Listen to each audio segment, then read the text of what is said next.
not old-timey crimey. We promised you that we'd still have some good stuff for you to listen to on the feed, and I have another little podcast that I did a couple of seasons of, Detectives by the Decade, and I just so happened to have an episode sitting around that just needed a few edits before it was ready to go. So I'm going to put that up here, and if you enjoy it, there is more where that came from, and the link for Detectives by the Decade is in the show notes. So enjoy, and happy holidays.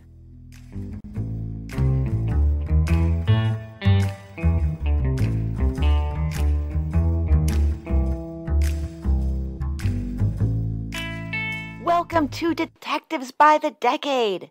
This is the podcast that looks at the detectives, the scientists, and the cases that gave us forensics as we know it today. I'm Kristy Baxter. Today we're going to be talking about the Madeline Smith case.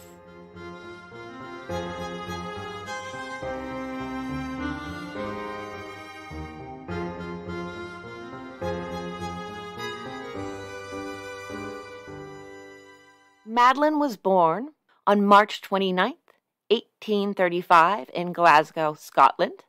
She was the oldest of 5 children in an upper-class family, the daughter and granddaughter of incredibly successful architects on both her paternal and maternal side, respectively. She was well-educated, or as well-educated as a woman in the 1800s was allowed to be. Manners, etiquette, womanly arts, things like that. She was sent to London to attend Mrs. Alice Gorton's Academy for Young Ladies around the age of 16 and spent 2 years learning all the things a good upper-class wife would need to know. It was 1853 when she came back to Glasgow. And just the year prior, someone else had come to town. He was also the oldest of 5 children, and his name was Pierre-Emile Langelier. But he went by Emile, so that's what we'll call him. His background was a little different than Madeline's. Emile was 12 years her senior. His parents were French and had a little home-based business selling seeds, so they were more in the merchant class than the gentry like the Smith family. And Emile was not Glasgow-born. He had grown up on the Channel Islands, which are just off Normandy in the English Channel. Who'd have thunk? Emile knew some English, but was really able to learn the language when his parents had him apprentice at a nursery. That nursery tended to draw in British customers, which was why his parents sent him there, and he did pick up a lot more English during his time there, becoming quite fluent. Then he ended up working at a nursery in Edinburgh for a time, and over the next few years he moved around some until he ended up in Glasgow.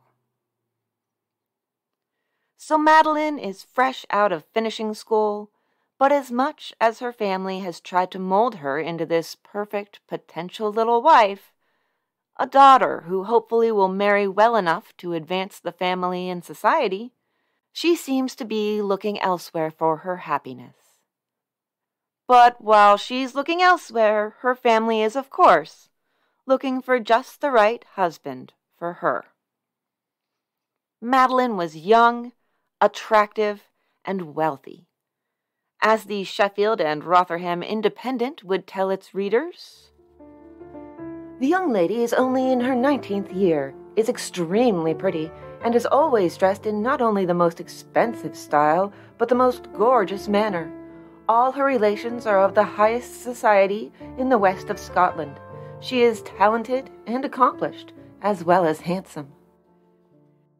And she didn't seem to feel that the good little upper-class housewife life was for her at that moment in time. But was she looking for love or lust? Whatever it was she was looking for in 1855, something found her. and that was Emile, who at the time had a job as a warehouse clerk. He saw her, wanted to know her, but didn't have a proper introduction. A man in those days couldn't just walk up to an upper-class woman and shake her hand. He needed someone to introduce him to her, and it took him a while. Weeks, actually, before he found someone. Emile's tenacity ended up in him finding a neighbor of Madeline's who would introduce them, and that really says something about how taken he was with her. The feelings seemed to be mutual. Whether she had actual feelings for him or was attracted to the forbidden fruits he represented, she responded to his overtures, and the two began writing to one another.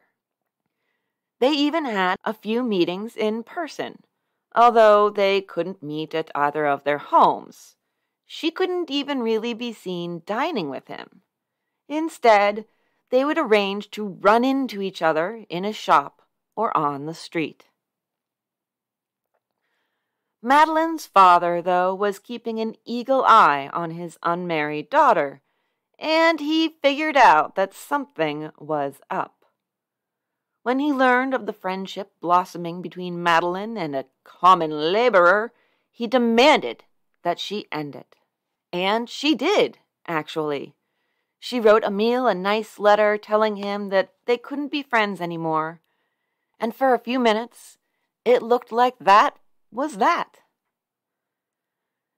Emile wasn't about to accept defeat so easily, though.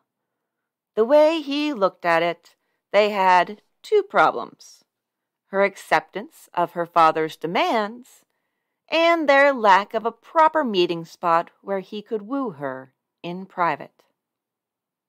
So, resolute as usual, Emile convinced Madeline to change her mind, and when she did, he had a place all ready for them to cozy up to each other. He had talked a friend into letting them rendezvous at her house, and rendezvous they did. The secret friendship turned into a secret romance, and they were committed to each other. In the summer of 1856, they actually started planning their wedding. They started calling each other husband and wife. And since they were, married in their minds or whatever, they started taking marital liberties with each other. Sometimes at his friend's house, and sometimes when the city and the Smith house had quieted into sound sleep at her family's home. They kept up the correspondence, too. He would slip his through her bedroom window, while she sent hers through the mail. She had to burn his, of course, lest her father find out that she hadn't quite followed his mandate to end the friendship. But Emile kept the letters she wrote him, and, throwing caution to the wind, she still kept some of his.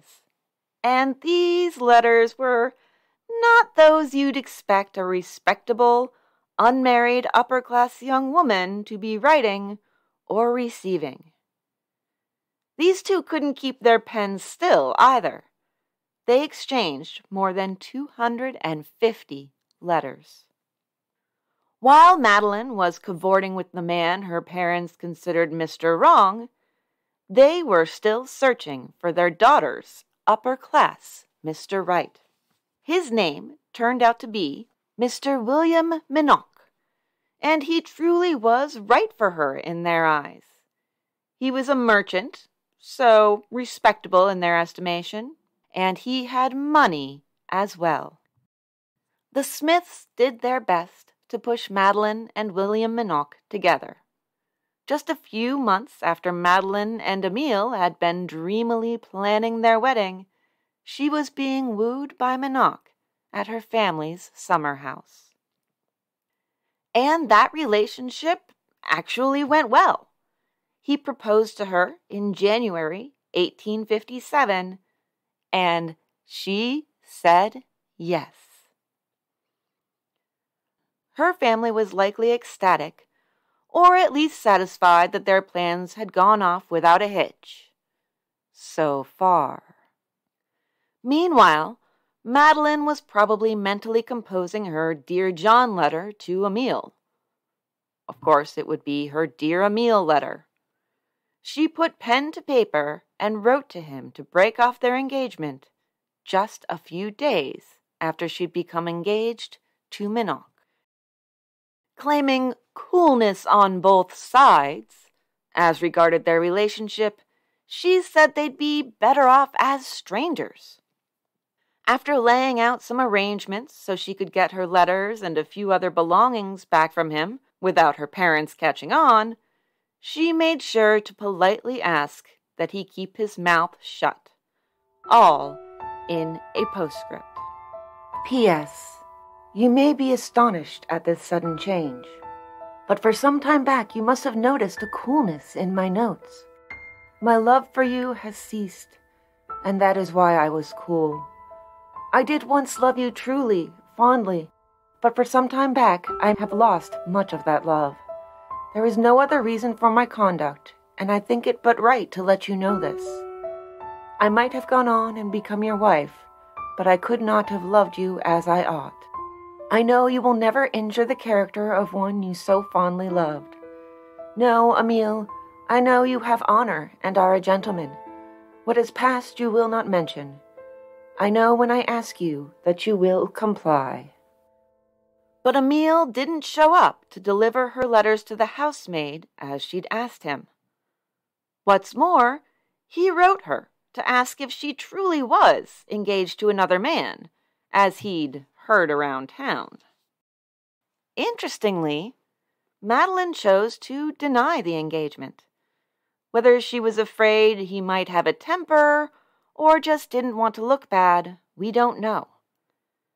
And she once again said, "Hey, by the way, I want my letters back." Emile was like, "Well, maybe I have other plans for your letters. Does your father need some sexy reading material, perchance?" Some sources state that he threatened to publish them even, unless she married him.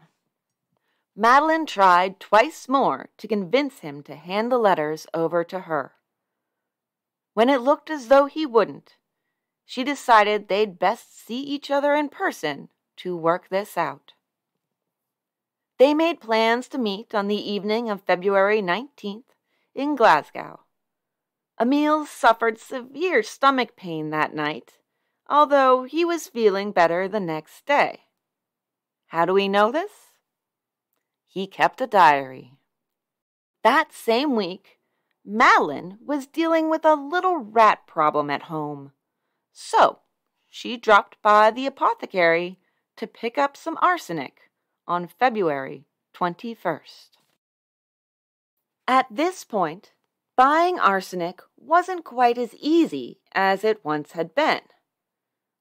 The Arsenic Act, passed in the UK in 1851, stipulated that any merchant selling products containing arsenic must keep what became known as a poison book, in which those who purchased items containing arsenic had to sign their names.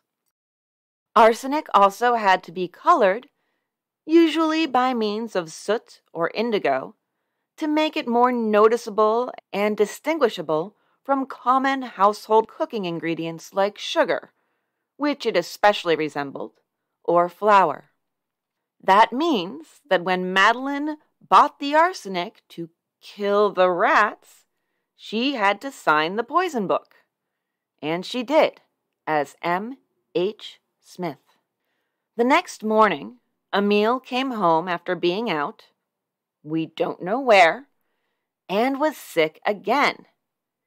He didn't bounce back so quickly this time, though. He could barely get out of bed for a week until early March. What was Madeline doing in early March? Well, still dealing with that pesky rat problem, apparently, as she had to go buy more arsenic on March 6th. Oddly, Emile got sick again just a few days later, on March 9th. It seemed he was starting to make some connections on some level, even though he was by and large staying blind to those very connections. He told his friend, regarding Madeline, "I cannot think of why I was so unwell after getting that coffee and chocolate from her, but if she were to poison me, I would forgive her."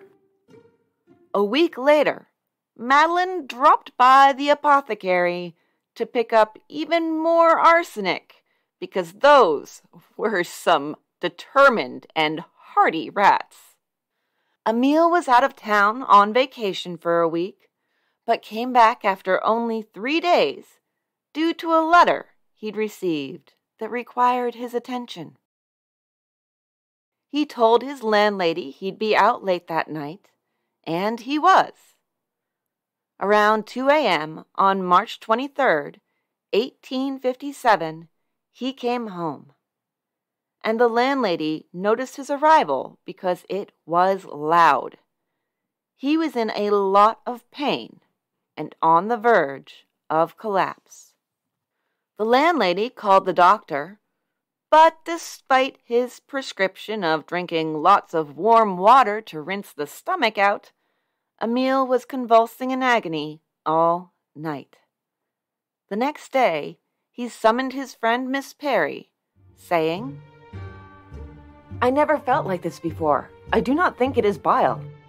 I think I should be better if I got a little sleep." The doctor returned that afternoon to find Emile dead. And in his pocket was found the reason for his hasty return to Glasgow. A letter in which Madeline expressed a very strong desire for his return so they could meet up. 3 days later, Madeline had just vanished. Her sister awoke that morning to find that she was the only one in their shared bed. And before you ask, no, I don't know how it worked. That they met up for some lovin' on the lowdown, down low? Whatever. When her sister shared a bed with her. Maybe when her sister was out of town was the only time. I don't know the logistics. I don't know what decisions they made. Regardless, Madeline's family and fiancé searched desperately for her, even going so far as to hop on a steamer to check the family's summer house. She wasn't at the summer house, though. She was on the very boat they'd boarded. When they questioned her, all she would say was that she had run away because she had done something and her parents were going to be upset. Her fiancé and her brother took her home. Meanwhile, a post-mortem examination of Emile's body was ordered. The doctors removed the stomach from the body, then sent it off to be buried. At first, they didn't do anything with the stomach, until the sheriff told them some stuff was looking suspicious, at which point they sent it to the best chemist Glasgow had to offer. Tests revealed 86 grains of arsenic in his stomach, and it only takes about 4 or 5 grains to do someone in. With that, they exhumed the body so as to check for arsenic in the tissue, which the Guardian told contemporary readers would reveal whether there had been repeated doses of arsenic. And the Guardian was correct on that account. A 2020 study found that arsenic traces and metabolites could be found in various brain tissues of mice after long-term exposure, as well as in several other organs. Interestingly, the amount of arsenic that sticks around depends on the organ and the type of metabolites. Outside of the coroner's table, they found something else interesting. Madeline's letters to Emile. It only took a little asking around to find out about her numerous purchases of arsenic, and that was enough for the authorities. They arrested Madeline. In those early days, a lot of people, as well as the press, had a hard time putting any stock in her guilt. From the London Observer, "The accused preserves her equanimity exceedingly, and her demeanor is certainly not that of a guilty person." The police had other thoughts. They based their arrest on the mountains of evidence they found in Emil's room. Letters, papers, his diary. And the diary wouldn't be allowed in as evidence, so don't get your hopes up. Love a diary being entered into testimony. It's so dramatic. Madeline did talk to police, and she said, "Emil? I haven't seen that guy in like 3 weeks." Oddly specific. Then, at least as far as I'm concerned, her responses got a little curious. One would think that, after all the lengths she'd gone to both definitely and allegedly in order to hide this relationship, she would have sworn up and down that it never happened. But when they asked her about her romantic, emotional, and sexual relationship with Emil, she didn't deny it. They also asked her about the arsenic she'd been known to have purchased. She had a response at the ready for that. She'd used it to wash her arms after diluting it with water. To that I say, please stop. Few things make me want to build a time machine like societally accepted, no, encouraged poisoning of oneself for the sake of beauty standards. Even if that's probably not what she was even using the arsenic for. And yeah, I'm sure there's some crap in my eyeshadow or mascara or whatever that has some effects we don't know about. So, if any time travelers are listening to this, I'd like you to know that I'm open to new knowledge. Do with that information what you will. Anyhow, Madeline had an answer for everything. She told the apothecary that the arsenic was for rats. Why was she saying now that it was for cosmetic purposes? Well, because she was embarrassed, of course. Certainly not because, had the police asked her family, they would have likely said, "Rats? What rats? We don't have rats. We're upper class." As for whether she'd used that arsenic on Emil, she swore up and down that she would never. When served with the indictment after being in jail for a few months, Miss Smith was perfectly cool, firm, and unmoved. Her dad wasn't doing as well. "It is stated that the father of the young lady has become deranged in consequence of the awful position in which she is placed. Mr. Smith is winding up his business and releasing his property with the view of leaving the country with his family upon the termination of the trial." And as for demeanors, Emil's was being looked at as well.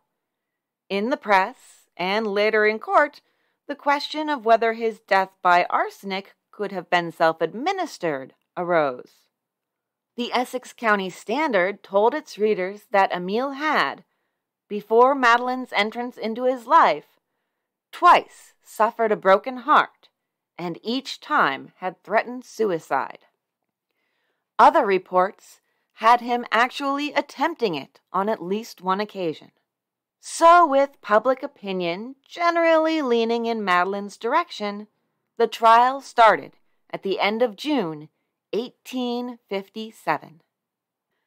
This case of a beautiful, promising daughter of privilege who'd been caught up in a relationship with someone society thought beneath her, well, it had public sensation written all over it.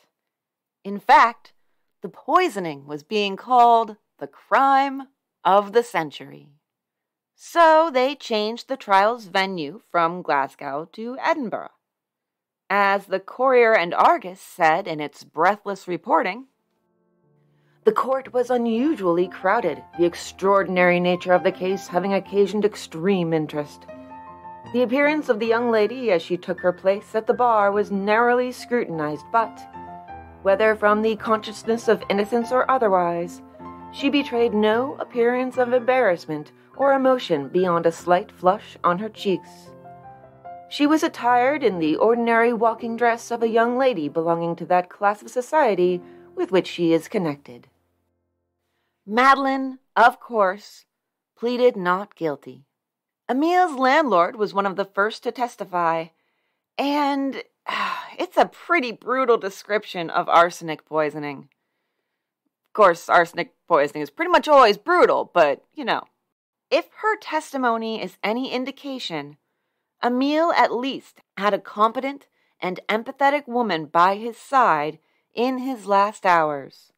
Someone willing to deal with chamber pots and to fetch the doctor and to preserve vomit for the doctor's examination. She reported that his last words were, "If I could get 5 minutes of sleep, I think I would be better." This testimony was said to be very moving to everyone in the courtroom, except Madeline. The papers didn't hesitate to tell their readers what they thought her seeming lack of emotion meant.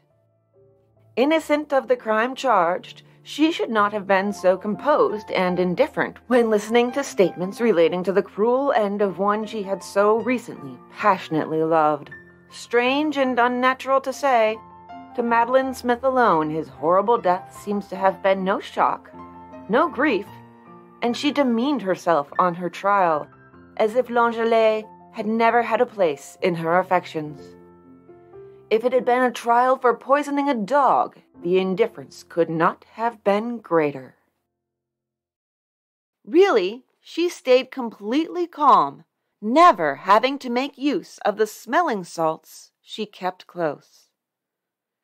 The only emotion she really showed was some discomfort, and that was when her letters to Emile were read in court. And really, who wouldn't squirm when your love letters are being read in a court of law? That is uncomfortable. There was a lot of public opinion about the trial and about Madeline. Some thought that the newspapers shouldn't even publicize it. And as for Madeline, one reader of The Spectator said, "If she be guilty, how horrible the combination of ungoverned passion with perfect self-control, and how frightful the outburst of this deep, deadly wickedness." Not that Emile went unscathed, being the dead victim and all. One paper called him a showy, sentimental Frenchman below her rank in life. They also called him worthless, a scoundrel, and a rascal, and accused him of taking advantage of her affections. Now, if everything happened as history has decided it happened, and as I've presented here, then yeah, I can see how certainly Emile was not a stand-up guy, and journalists have a duty to point that out. This particular article, though, presents things in such a manner that it gets pretty victim-blamey.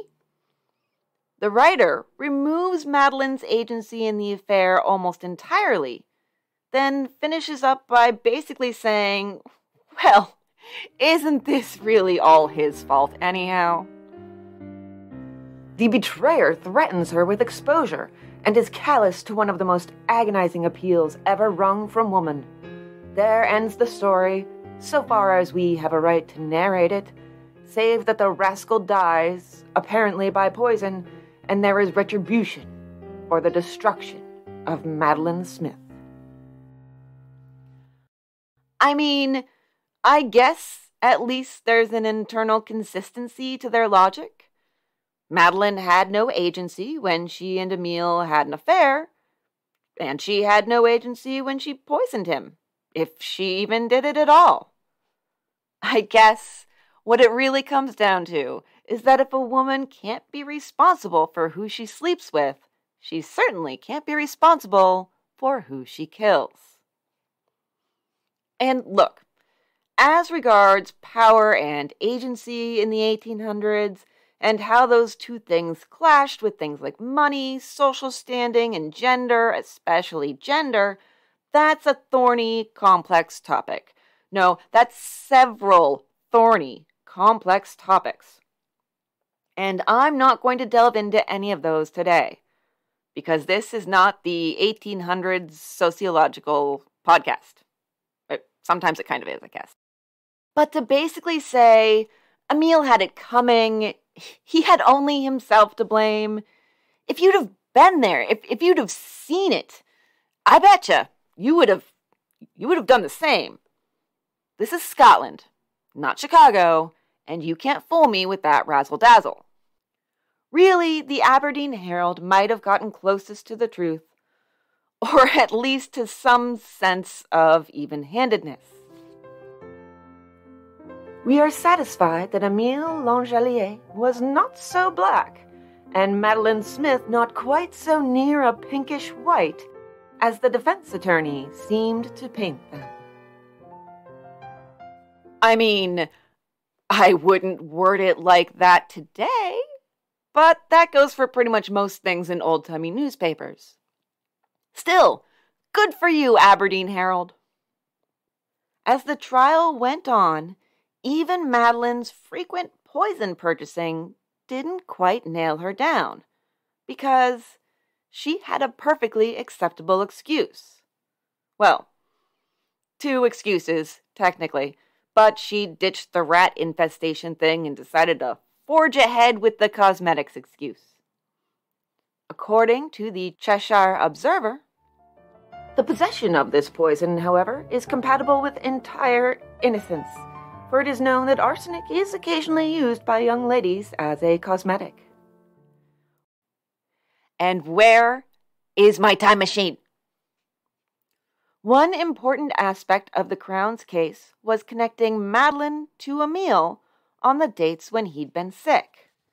If they couldn't even prove that she'd been anywhere near him, after all, they could hardly prove she'd murdered him. Because these were, by their very nature, secret meetings, the only witnesses to them at the time of the trial were Madeline herself and the words Emile had left behind in his journal. The judges wouldn't allow the diary to be entered into evidence because its author was dead and therefore could not be cross-examined. And neither could Madeline. The accused could not take the stand. Thus, there was no connection between Madeline and the times Emile got sick. And according to her defense, it was highly unlikely that Madeline was responsible for Emile's death, simply because it was so out of character. The papers balked at the improbability of this burning, passionate, guilty girl being suddenly transformed into a savage, cold, deliberate murderess. And, of course, the article that recounted that defense also went to great pains to say, well, if anything could have transformed her into a murderess, it was that jerk Emile. A mean and more contemptible scoundrel it would be difficult to conceive, and probably his low, selfish character prompted that sort of unhealthy popular sympathy with Madeline Smith which seems to prevail, at any rate, in Edinburgh. A profligate, vain adventurer, boasting, as it seems, of good fortune and trafficking with this liaison as perhaps a means of advancement. This is what Langelier was. Her defense also brought up an issue of timing. The Crown was contending that she'd purchased arsenic to sicken and kill Emile. But the first purchase was actually made a few days after his first bout of sickness. So the biggest hurdle the prosecution had to clear was proving that Emile and Madeline had even seen each other during the weeks of off and on illness leading up to his death. After 9 days in court, the jury went to deliberate. I'm going to give you a few seconds to guess just how long this deliberation lasted.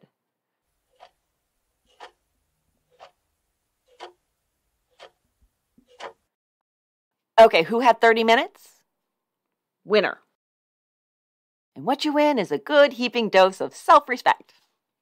Now, before you guess what verdict they settled on in that epic deliberation session, you should know that in Scottish law, there's a unique additional option besides guilty or not guilty. The third verdict is not proven.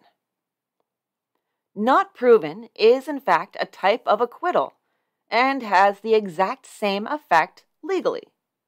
Societally, it feels more like a guilty verdict, so it's a little bit of both in my eyes. It's the Neapolitan ice cream of verdicts. Really, what not proven is saying is that, yeah, the defendant probably did it, but the prosecution wasn't able to, well, prove it enough for a guilty verdict. It's this weird but fascinating limbo of guilty in spirit, but not in reality. That's at least the common definition from the general public's point of view. Interestingly, though, some Scottish legal experts consider the not proven verdict more a result of incompetent jurors than incompetent prosecutors. One stated that the purpose of the law was at least somewhat, quote, traced to the recognition of the inability of an unskilled jury to interpret the significance of particular facts, end quote. It's known as a Scottish verdict outside of Scotland, and in Scotland, it can be called either a not proven verdict, or if you're feeling like channeling Sir Walter Scott, and who isn't, a bastard verdict. Scott really wasn't into the not proven verdict. One who is not proved guilty is innocent in the eyes of the law. So, as you may have guessed from that explanation of the not proven verdict, yeah, that was the end result for Madeline. That was the weird legal limbo that Madeline existed in for the rest of her life. And it shows that just because you have forensic evidence, as in the case of the arsenic grains found in Emile's stomach, doesn't mean you have a guilty verdict, especially when there's a third option. The final blow to the Crown's case came belatedly, about a week after the trial, in the form of evidence that might have helped to prove their case. After losing the case because they couldn't prove there were any assignations between Madeline and Emile in that crucial 3 weeks, along comes a witness with really what amounts to too little, too late. This man was witness to a tender moment suspected to be between Emile and Madeline. 2 young people were spotted behind the Smith home one night, uttering words of endearment, and the male half of the pair was dressed in the same fashion Emile generally wore. The witness was certain of what he'd seen, as the Glasgow Herald tells us. The impression of this witness is that the young female was not an ordinary streetwalker, but a lady. Thanks for clearing that up, journalists. But wait! The Herald is not done yet. In discussing the late witness, the newspaper goes on to say that we think the gentleman to whom we have referred was singularly stupid in not recollecting such an important matter in connection with a case of great notoriety till his mind was awakened by the record of the trial. At least Emile isn't the only person the newspapers rabidly insult. Although Emile at least isn't around to hear it. But in this trial, and the public reaction to it, we see that some things really never change. Comments about the trial in Madeline that could have been written today about various groups of people. The passion for notoriety is the insanity of the age throughout the civilized world.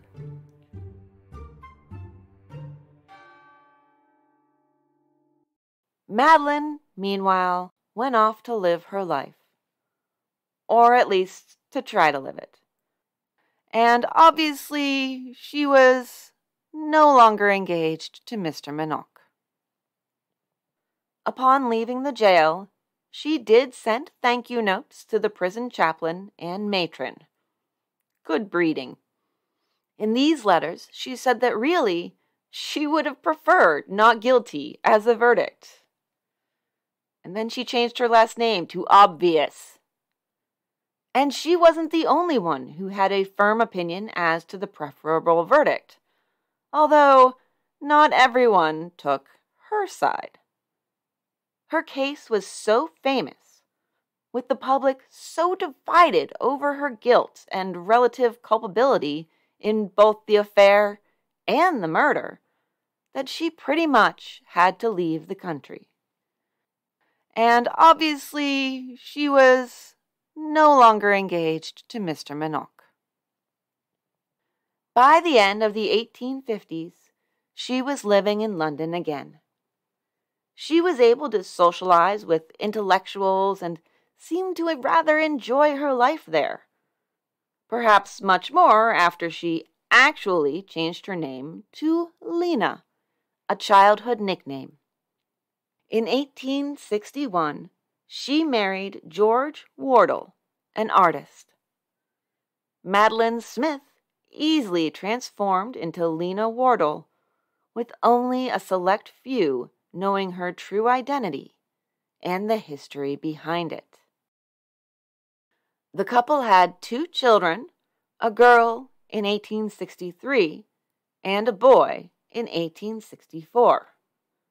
Madeline/Lena developed an interest in politics, getting involved in the Fabian Society, which advocated for the peaceful implementation of democratic socialism. All the stress of the trial and the disruption to his life likely affected Mr. Smith pretty badly. He died in 1863, only 55 years old.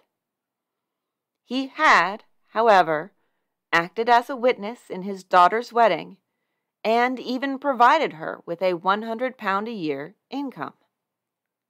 That's about $12,000 today. Madeline/Lena continued her interest in socialism, passing it on to her children as they grew to adults, and she and George married the 2 children off. Then they went their separate ways. Her past wasn't quite behind her, though, even all these decades later, particularly when someone stole the letters from her murder trial and passed them along to an Edinburgh bookshop to sell. That was in 1890, over 30 years after the trial. And it may have been the embarrassment over that rehashing of her past that drove her to put even more distance between herself and the murder trial, geographically.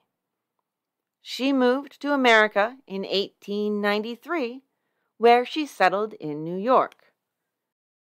She fudged her age just a bit on her immigration papers, shaving a whopping 20 years off her age.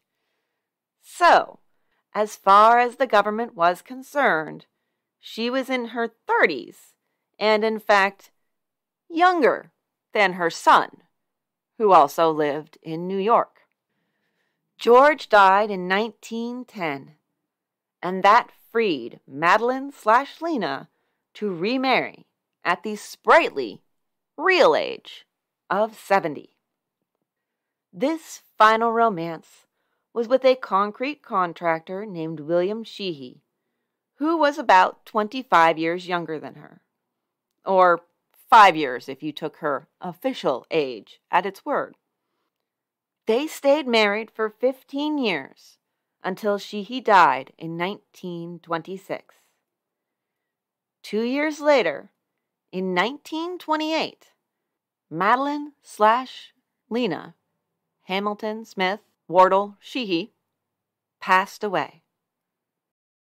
She was in her early 90s, but still holding tight to her fictitious age. And thus, records have her passing in her early 70s. She was buried as Lena Sheehy at Mount Hope Cemetery in New York. Emil was buried in the plot of some family friends in Glasgow, and his grave is featured in an article on Atlas Obscura. The grave is in a churchyard behind the Ramshorn Theatre, which was once a church. If Madeline and Emil had carried on their doomed affair to its sad end today, it's highly unlikely she would have gotten away with it. Someone's Ring camera would have caught her and Emil sneaking around, and word would almost certainly have gone around the neighborhood, if not the internet. She would almost certainly have had to resort to another poison, or even another method of murder altogether, if she murdered him. Remember, not proven. But if she did it, I think we can see from her approach to dealing with Emil that she was hardly careful enough that she would have avoided leaving any sort of trace evidence that they would find more easily today. The building housing the apartment where Madeline and her family lived is now the offices of the British Legal Life Assurance Company. Even though life insurance wasn't involved here, it's still ironic to me considering how many cases they likely handled where arsenic, also known as inheritor's powder, was the reason they were paying out. And of course, it's said that Madeline's restless spirit haunts the building. There were many articles about this as the building was put on the market in 2017, although not a single one mentioned anything more specific than, "Oh, there's a legend this murderess haunted her old apartment." The property, despite the obvious fact that a woman who led a long, happy life after her turbulent youth was somehow haunting it, was snapped up by a development company for £2.45 million. That's over $3.4 million US. That's most of what I have on Madeline Smith. But stay tuned after the credits and the sources.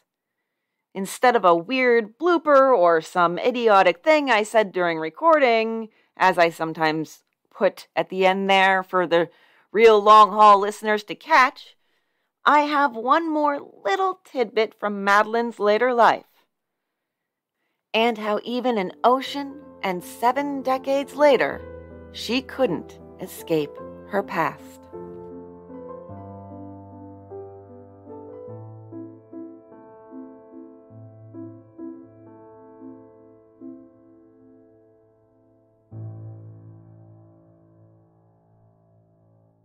Thank you so much for listening. Rate, review, subscribe, you know the drill. You can email me at detectivesbythedecade@gmail.com. You can also hear more of my somewhat scratchy voice at this point because allergies by coming over to Old Timey Crimey and giving us a listen where we talk about historical true crimes. You can also check me out over on Short Story, Short Podcast. Links for both of these shows can be found in the show notes, or just look us up wherever you're listening to this very show. It's that easy.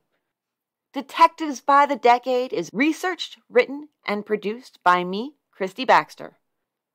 Music by Kevin MacLeod, MusicLFiles, and Chilled Music. Thanks for listening, and we'll see you next week. My sources are Douglas MacGowan on CrimeLibrary, accessed via Murderpedia. 2 articles on Wikipedia about the Arsenic Act and the not proven verdict. The Edinburgh News, Undiscovered Scotland. J. Lee, wow, I apologize for any mispronunciations.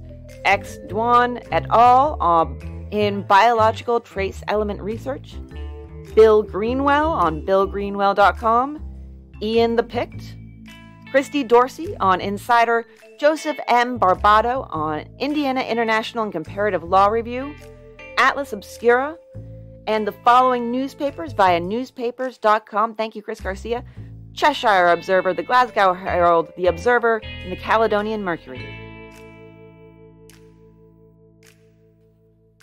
One final story about Madeline's later years.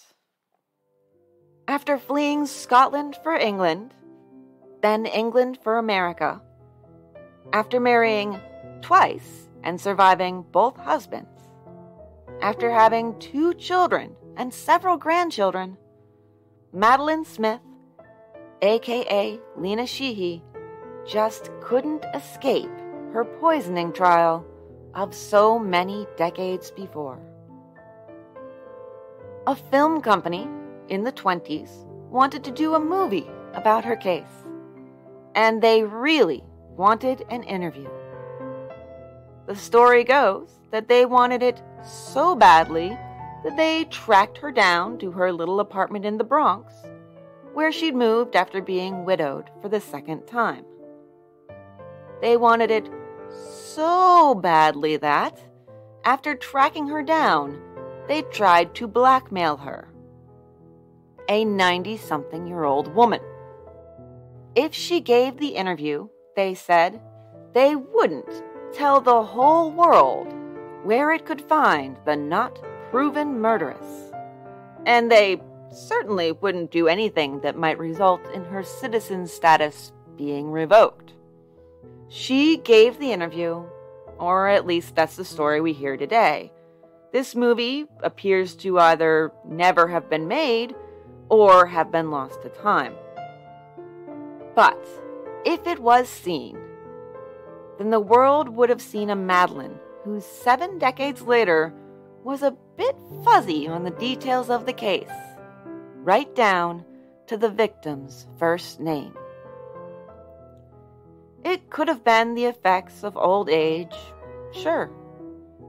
Or it could have been one last attempt to shield herself from the notoriety, the infamy that had chased her through so many decades and across so many thousands of miles.